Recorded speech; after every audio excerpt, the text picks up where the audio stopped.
El domingo pasado estuvimos considerando este pasaje en 2 de Corintios, que dice así: somos humanos. ¿Cuántos humanos hay acá?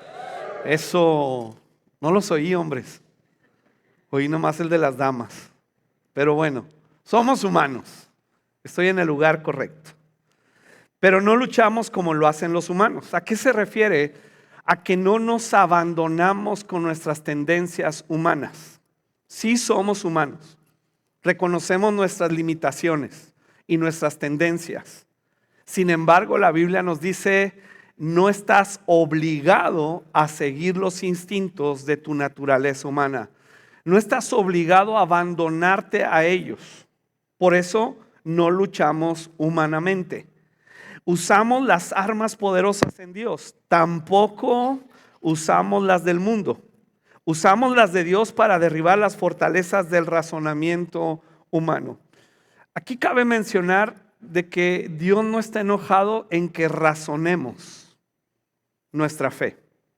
Él nos dio esa capacidad de razonar, nos dio inteligencia, capacidad de procesar información para conocerle a Él mejor y distinguir también entre lo bueno y malo.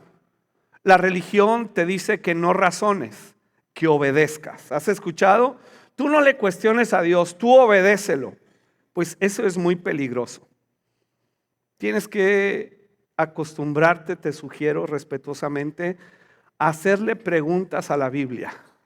¿Por qué? ¿Por qué Dios me está diciendo lo que está diciendo en la Biblia? ¿Por qué lo está diciendo en este pasaje? ¿Por qué lo está diciendo en este contexto? ¿Qué quiere decir? ¿Qué dijo Dios? Porque si no lo razonamos podemos caer en el error. Y Dios nos dio el mandamiento de amarlo con nuestro corazón, pero también amarlo con nuestra mente. Entonces la Biblia no está diciendo que renuncies a esta capacidad de razonar, pero que tengas cuidado que este razonamiento no sea demasiado o simplemente humano, que te lleve a los falsos argumentos. Estas armas poderosas en Dios destruyen obstáculos de arrogancia que impiden que la gente conozca a Dios. Y capturamos los pensamientos rebeldes y enseñamos a las personas a obedecer a Cristo. ¿Cuáles son estas armas poderosas en Dios para la destrucción de fortalezas? Las vimos en Efesios capítulo 6, verso 10. Nos dice el apóstol Pablo: una palabra final: sean fuertes en el Señor y en su gran poder. Pónganse toda la armadura. Pónganse toda la armadura de Dios para poder mantenerse firmes contra todas las estrategias del diablo. Pues no luchamos contra enemigos de carne y hueso. Por lo tanto, pónganse todas las piezas de la armadura de Dios para poder resistir al enemigo en el tiempo del mal. Así, después de la batalla, todavía seguirán de pie firmes. ¿Qué significa ponerse? Pónganse. No es algo que tomamos y nos ponemos, es algo que Dios ya nos puso por la fe en Jesucristo, y tiene que ver con este sacrificio en la cruz y la resurrección de los muertos. Él ya me vistió de justicia, Él ya me vistió de verdad, Él ya me vistió de salvación, Él ya me otorgó la palabra de Dios. Pero pónganse, nos lo aclara en el versículo 14, significa defiendan su posición. Es una nueva posición que Dios te ha dado. Es este término bíblico en Romanos 3 que nos habla de la justificación. Es un cambio de posición. Y así lo leímos en Efesios capítulo 2, verso 4.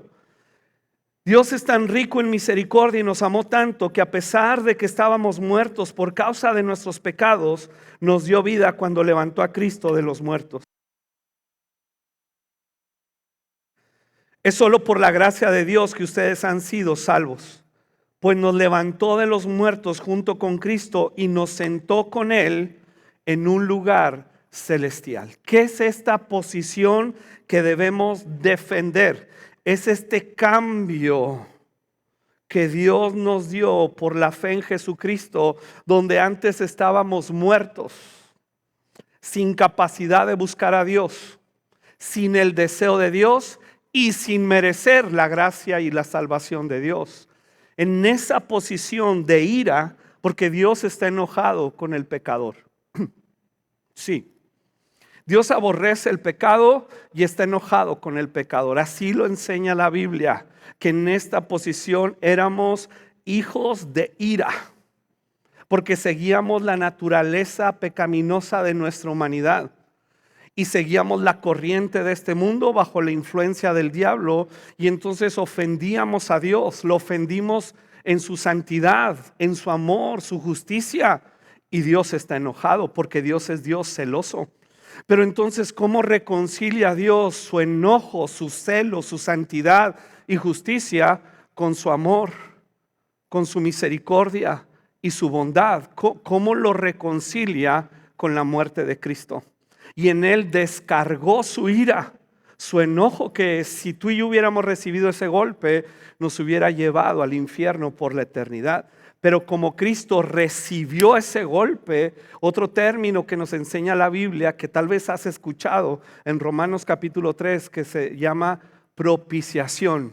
¿Has oído este término? Propiciación. ¿Qué es la propiciación? Es el golpe de la ira de Dios sobre Jesucristo, que lo destrozó porque descargó sobre él la ira, y Cristo a través de su sacrificio le pagó a Dios mi deuda. Y entonces Dios, en ese momento que yo creo en Jesucristo, por lo que Él hizo en la cruz del Calvario por mí, me traslada de muerte, de ira, de la esclavitud a mis deseos humanos pecaminosos, me traslada a un lugar, dice Efesios, a un lugar celestial con Cristo, a un lugar de bendición, de una identidad de hijo de Dios, de una provisión, de una rica herencia en Cristo Jesús.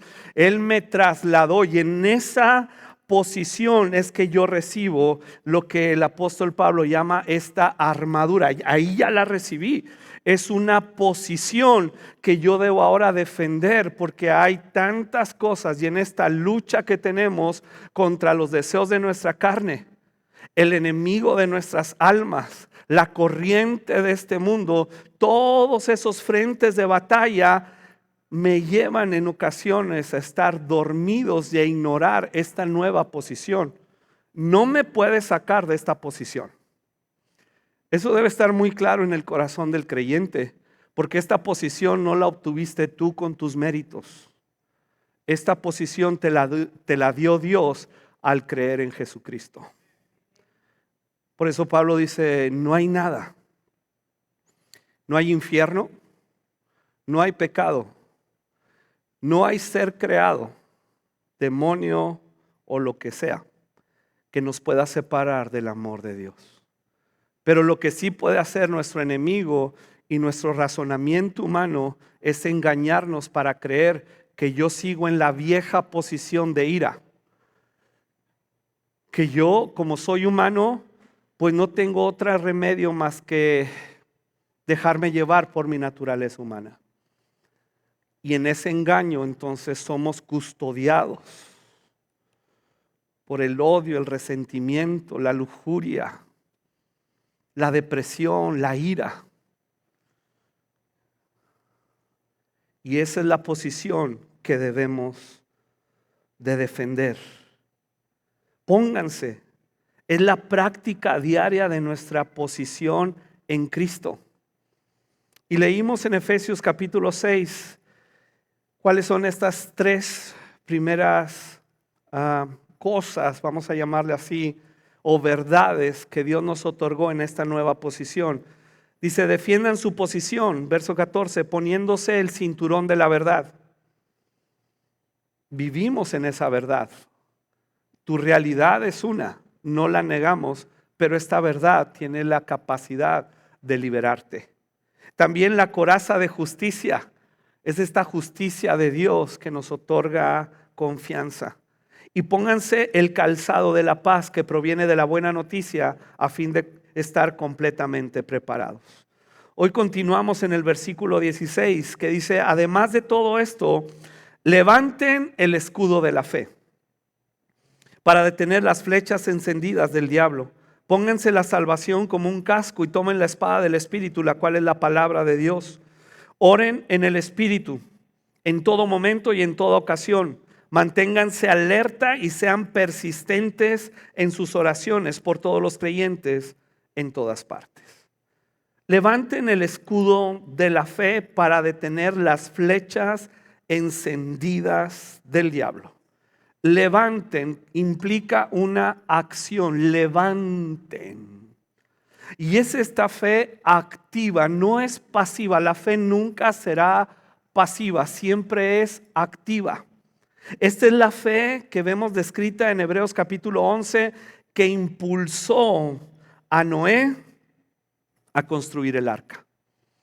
Este escudo de la fe, ¿qué es?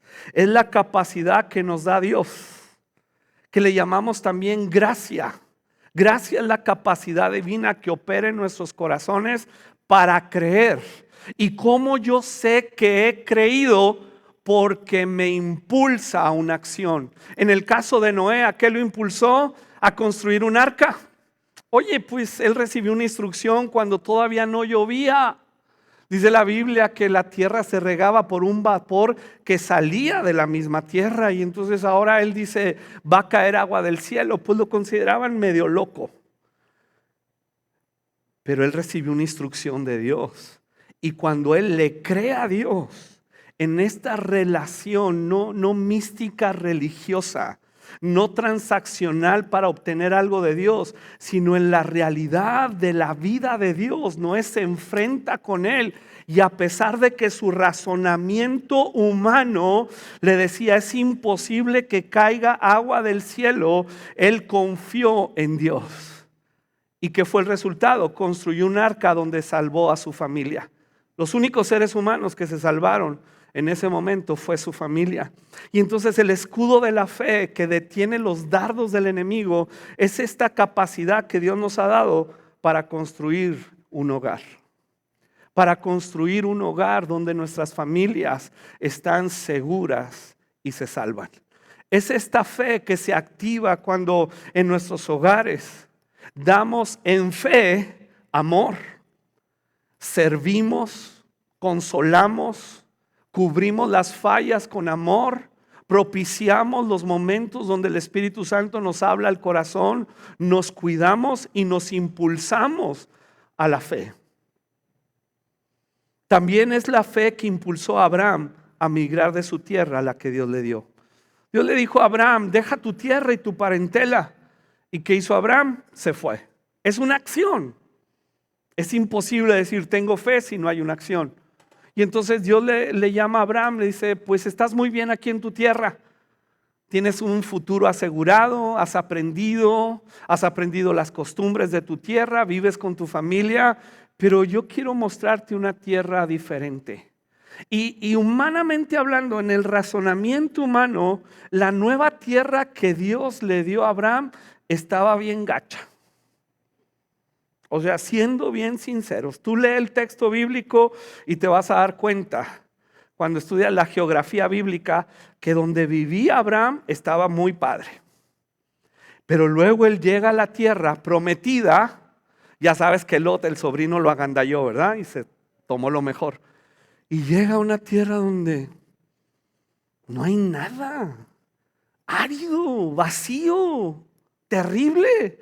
Y ahí el razonamiento humano pudo haberle impulsado a Abraham a decir, no, pues me voy a regresar a mi tierra.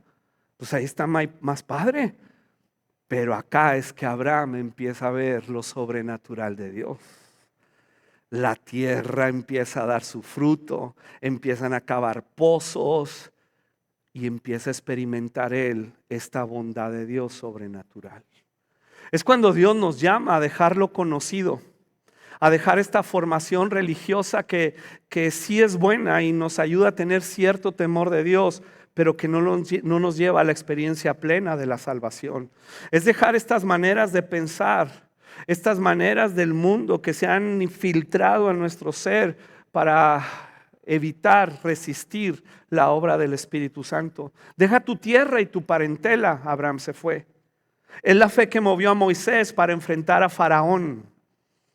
Sí, ese Moisés tartamudo, ese Moisés que había pasado 40 años ya en el desierto, pues sin ninguna habilidad para enfrentar a un hombre muy poderoso como Faraón, él por la fe fue y le dijo a Faraón: deja salir al pueblo de Dios para que lo adore en el desierto. Es este Moisés inseguro que se paró frente al mar y por instrucción de Dios levanta su vara para que se abra. Es este Moisés que no tenía muchas capacidades y si las tenía, las perdió en el desierto. Pero no se trata de capacidades, de talentos, de temperamentos. Se trata de la gracia de Dios. Es esta fe que te mueve, como dice Santiago. Tú dices tener fe porque crees que hay un solo Dios. Bien, bien hecho. Aún los demonios lo creen y tiemblan aterrorizados. ¡Qué tontería! ¿Acaso no te das cuenta de que la fe sin buenas acciones es inútil? Y esta fe como escudo va de la mano con la fe que se manifiesta como el fruto del Espíritu Santo. En Gálatas 5:22 nos habla del fruto del Espíritu Santo y uno de ellos es fe. Y la traducción de esa fe es fidelidad. El escudo de la fe te lleva a las acciones que corresponden el haber conocido al Dios verdadero. Acciones.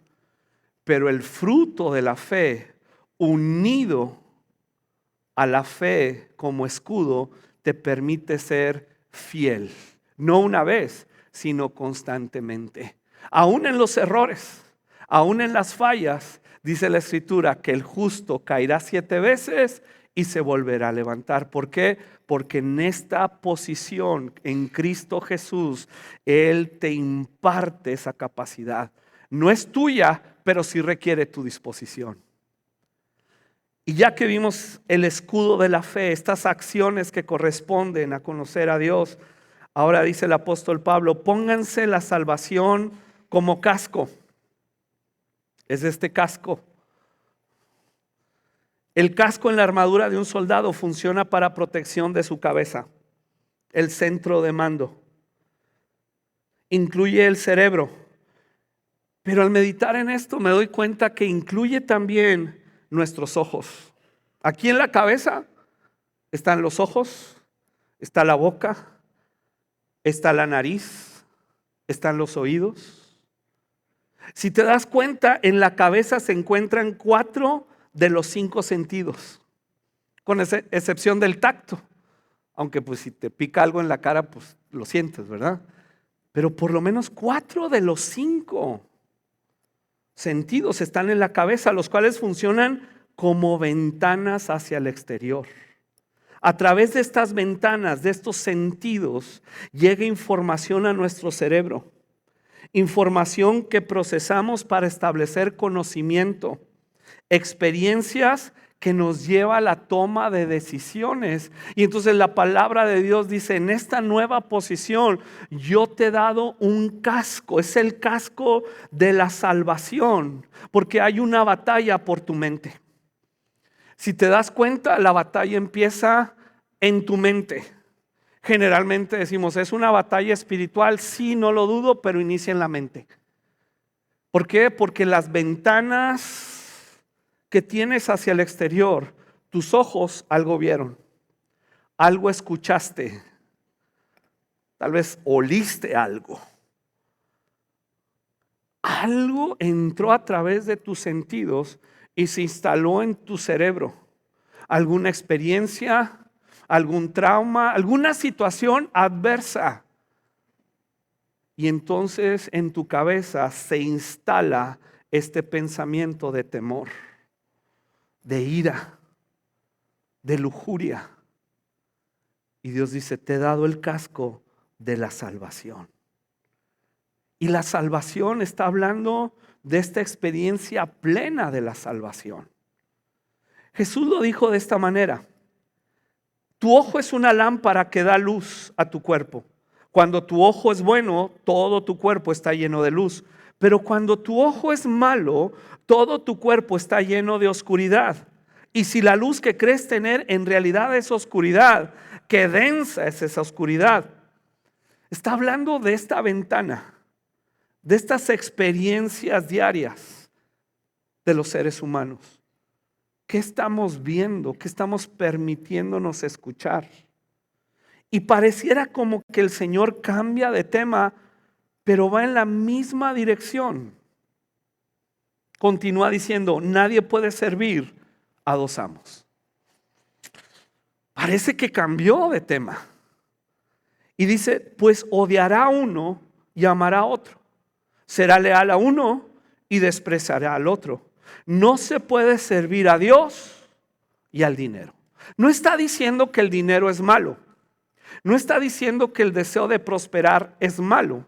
Lo que está advirtiendo es que a través de nuestros ojos, a través de nuestros sentidos, podemos ser seducidos en esta lujuria por el dinero, en este deseo de prosperidad que no tiene propósito en Dios. Que sí Dios desea que seas prosperado, que sí Dios desea que vivas muy bien. Sí, excelente, lo creo. No creo en una vida de ser como mendigos, pero tampoco la Biblia enseña que es una prosperidad sin medida y sin propósito. Tiene sus limitaciones y sus limitantes, donde yo no soy todopoderoso, aunque pueda ganar mucho dinero. ¿Para qué existe ese dinero? Y el problema es cuando ese dinero, dice, se vuelve un amo a quien servir. ¿Cómo entró? Por los ojos. Se instaló en mi cabeza, yo quiero. Como Eva, ¿recuerdas? Ella vio el árbol y dijo, yo lo quiero, yo lo necesito. Si tan solo lo obtuviera, yo sería muy feliz. Yo a veces veo cosas y le digo en broma a mi esposa, eso es lo que yo necesito para ser feliz. Eso es lo que yo necesito para ser buen pastor. Y entonces lo ves y lo registras y dices, yo lo puedo obtener. Porque al igual que la mentira de Eva, nos hace pensar que eso nos hará disfrutar una vida como Dios lo disfruta. Por eso es importante que el evangelio, el casco del evangelio, de la salvación, nos pueda centrar en los pensamientos de Dios. Pablo le dice a los filipenses, piensen en esto, en lo que es honorable, en lo que es de buen nombre, en lo que es justo. Piensen en estas cosas que llenan los pensamientos de Dios y se transmiten a sus hijos. Piensen en lo que la Escritura les dice acerca de su salvación y cómo Dios es fiel y cómo Dios te da contentamiento. Y entonces este casco nos permite poner límites importantes para disfrutar la salvación. Y continúa el apóstol Pablo diciendo, tomen ahora la espada del Espíritu, que es la palabra de Dios. La espada es un arma de ataque. La espada corta, despedaza y aniquila. Cuando Jesús fue tentado en el desierto, ¿cómo se defendió? No le dijo al diablo, te reprendo, te reprocho, te ato. No. Toco madera o lo cancelo, ya saben, nuestros rollos, ¿verdad? Jesús no salió con eso. Vino la tentación. Y si si sus discípulos lo escribieron después como una tentación, es que Jesús les dijo a sus discípulos, fue una tentación. La verdad, la neta, es que sí fue tentación. ¿Y en qué consistió esta tentación? Número 1, le dice el diablo, si eres el Hijo de Dios, convierte las piedras en pan. Es esta tentación que tenemos todos los seres humanos. ¿Cuántos seres humanos hay acá? Siguen las mujeres ganando. Es esta tentación de sí puedo. Me lo merezco. He trabajado, a mí nadie me va a decir lo que tengo que hacer. Ni con mi vida, ni con mi dinero, porque yo puedo. El poder de la tentación descansa sobre la idea, la mentira de que yo tengo derecho a tomar ciertas decisiones en cuanto a mi comportamiento. Yo tengo ese derecho sobre mi cuerpo, sobre mis pensamientos, mis ideas. Yo tengo el derecho de decidir. Soy libre. Si no tuviéramos o si no permaneciéramos en ese argumento humano, la tentación no tendría poder sobre nosotros. Y entonces Jesús, ¿qué hace? Ataca ¿con qué? Con la palabra de Dios. ¿Y qué dice? No. Las escrituras dicen que la gente no vive solo de pan. Él saca la espada del Espíritu Santo. Él saca la palabra de Dios. Versos del Antiguo Testamento, obviamente, y dice, sí puedo. Claro, por supuesto que puedo hacer eso. Pero yo no vivo únicamente de la satisfacción que obtiene mi cuerpo y mi naturaleza humana a través de sus sentidos. La siguiente tentación, le dice el diablo, te daré los reinos de la tierra y la gloria de ellos. Es sencillo, solo me tienes que adorar. Te voy a dar todo lo que tú quieres. Has venido a recuperar los reinos de la tierra y la gloria de ellos, yo te lo voy a dar. Pero no, fíjate que no. Jesús no vino a recuperar reinos de la tierra, ni la gloria de los reinos de la tierra. Esos se van a podrir y se van a terminar. Dios vino a rescatar corazones, seres humanos, no instituciones. Y por eso Él ataca y dice, no, estás equivocado. Las escrituras dicen, adora al Señor tu Dios y sírvelo solo a Él. No es la gloria humana. No es esta satisfacción que sentimos todos los seres humanos en nuestros logros. No es que esté mal. Y Dios nos dio la capacidad de generar riqueza y de generar triunfos y excelencia, procesos y todo lo que lleva. Pero mi adoración, mi corazón, tienen un centro, tienen un eje y tienen límites. Y el centro de mi adoración es Cristo Jesús. En Él encuentro una satisfacción. Y entonces, querida iglesia, lo que Jesús está diciendo acá es, yo tengo límites. Aunque soy Dios, verdaderamente Dios, soy verdaderamente hombre, y yo me he autolimitado para darle gloria al Padre. ¿Cuáles son tus límites? Y finalmente, la tercera tentación, si eres el Hijo de Dios, pues tírate. Lo lleva a un lugar alto en el pináculo del templo y le dice, tírate, porque las escrituras dicen, el diablo se sabe la Biblia y en todas las versiones, y en hebreo, griego y arameo, se lo sabe. Las escrituras dicen que el Padre enviará a sus ángeles para que te protejan, para que no te lastimes. Y es el engaño religioso. Es que hay un versículo que dice, ya nomás yo me oigo decir, es que un versículo dice, mala interpretación, porque es un texto fuera de contexto que tomo como pretexto. No, la Biblia no se interpreta por versículos. Ese versículo tiene un contexto del mismo capítulo, el contexto del libro. Está en el Nuevo o en el Antiguo Testamento y tiene que armonizar con la Biblia entera para sacar una interpretación. Porque si no, pues Jesús dijo, sí es cierto, la Biblia dice, no, pues si Dios dice que yo todo lo puedo en Cristo que me fortalece. Pero ese todo tiene límites, porque solo somos seres humanos, ¿verdad? ¿Hay un ángel por aquí? Bueno, estoy viendo uno. Qué ole. Ese es otro tema, no se desvíen. Me distrajo ese ángel. Tengo límites.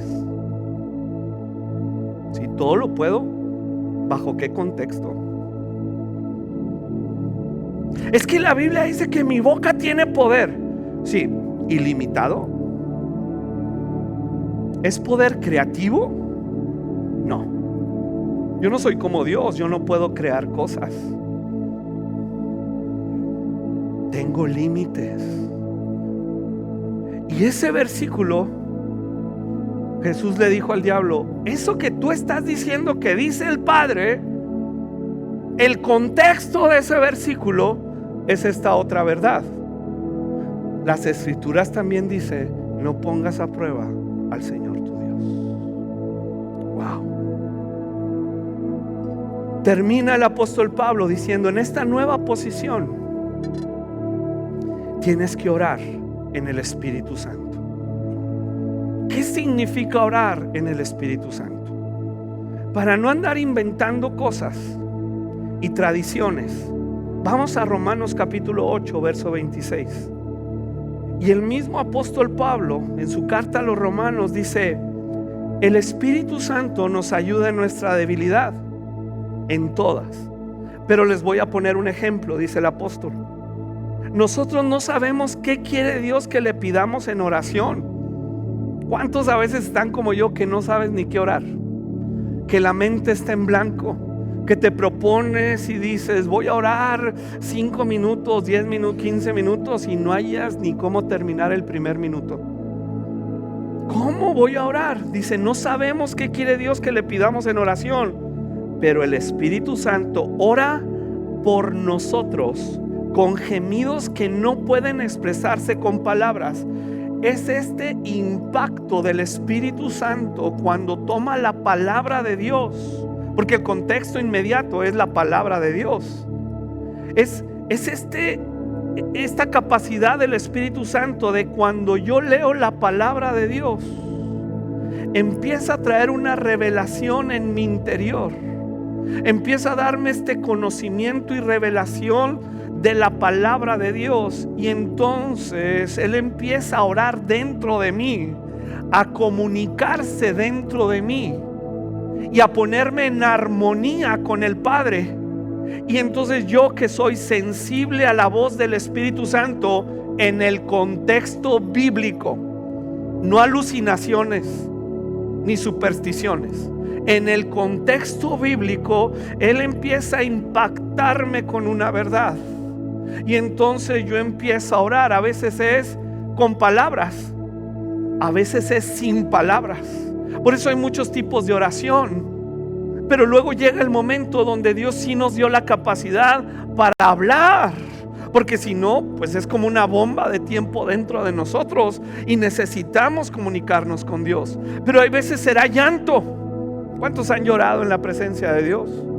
Que no sabes qué hacer, que no entiendes por qué estás en esa circunstancia. Y entonces el Espíritu Santo no es que te lleve a la tristeza del llanto, sino a la convicción de que Dios está contigo y te está consolando y te está permitiendo que desahogues tus lágrimas para llevarte en ese consuelo, en esta nueva posición, a la capacidad de Dios para pensar claramente, objetivamente, y salir de esa situación. Y si no es posible porque no tienes el control de la situación, te va a impartir paz y te va a impartir alegría. Es el Espíritu Santo, dice Pablo, que ora por nosotros con gemidos que no pueden expresarse con palabras. Y el Padre, quien conoce cada corazón, cada situación, sabe lo que el Espíritu dice. Entonces imagínate al Espíritu Santo dentro de nosotros, está orando, está en relación directa con el Padre, y en mi interior está revelándome la palabra de Dios. Que Dios, que conoce mi corazón por lo que estoy pasando, usa la palabra acumulada, y pues para eso tiene que acumularse la palabra sistemáticamente, intencionalmente, leerla, estudiarla, memorizarla. Y entonces Él toma la palabra, el deseo y la intención del Padre, y lo empieza a comunicar a mi espíritu y a mi mente. Y entro yo en una armonía, dice, porque el Espíritu intercede por nosotros los creyentes. ¿En qué? En armonía. Empiezo a armonizar con el Padre. ¿Por qué? Porque el Espíritu Santo, quien es Dios, me está dando las oraciones.